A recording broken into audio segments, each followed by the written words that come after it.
In chapter 2 of Thessalonians, Paul talks about the incredible love that he has for these people. He starts off in the chapter by talking about when he came from Philippi to them, and he'd suffered and had been insulted in Philippi, which they already knew, and how he'd been accused of throwing the city into an uproar. They took him before the magistrate. They beat him and Silas and put them in prison and put them in stocks. Then they had a violent earthquake and amazing results. Read about it in Acts chapter 16 and then go on to Acts chapter 17, which talks about how he went another 100 odd kilometres along the coast to Thessalonica. And when he got there, you would think maybe, well, time, Paul, to put your head down and have a break and lie low for a little while. But no, he got straight into preaching the gospel to them. And as he said, he didn't do it out of any motives of gain.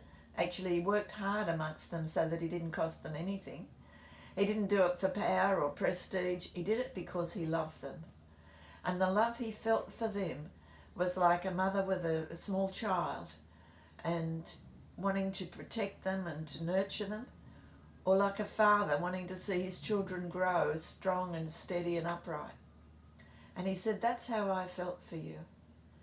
And it's like he said in 2 Corinthians 11, 28 to 29, when he talked about all the hardships he'd been through, the whippings and the stonings and the shipwrecks. And he said, besides everything else, I face daily the pressure of my concern for all the churches. Who is weak, and I do not feel weak? Who is led into sin, and I do not inwardly burn? He just has such an incredible love for these people. And he's proud of them also. Proud that when he spoke the word of God to them, they took it not as just an ordinary word, but as the very word of God, and immediately set about proclaiming it to those around them. And they suffered for it. They were persecuted by their countrymen, just as the Jews in Israel were persecuted by their countrymen, just as Jesus was killed by his countrymen, but it didn't stop them. So he's proud of them. His heart is towards them. And I understand, I feel that. When Phil and I went to the Louisiades, we had just this immediate rapport with the people there. They were a different skin colour, a different race, a different way of life. But because of our mutual shared love of Christ, we had an immediate connection that was far stronger than the connection we had with the yachties from Australia that were there. And it forms such a bond.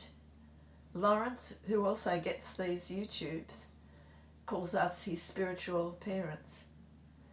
And Ludi, I can still remember Ludi wetting my shoulder with her tears and saying to me, "You're my mum." And Siggy, probably our best friend over there, gave a huge farewell feast when we left. And he said he wasn't going to speak at the feast because he was too emotional. But in the end, he got up and he gave an absolutely impassioned speech to us of what we meant to him and how grateful he was for our ministry. It was so moving.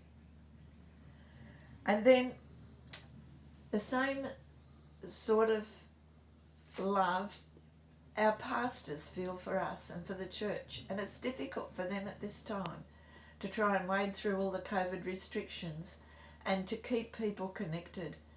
And I pray that they will not have a weight upon them of this responsibility. We're told in Hebrews 13:7, remember your leaders who spoke the word of God to you.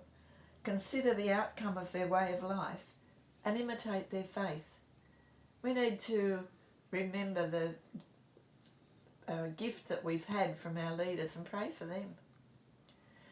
And as for me, I feel the same way to each one of you. I pray for you each day. I feel for you. When you suffer, I feel it. When things go well for you, I rejoice with you. This is what the love of God is. It's love that he fills our hearts and it flows out to each other. It's something that is so far superior to the love of the world. And this is what Paul's talking about in this chapter, the incredible bond of love. Bye.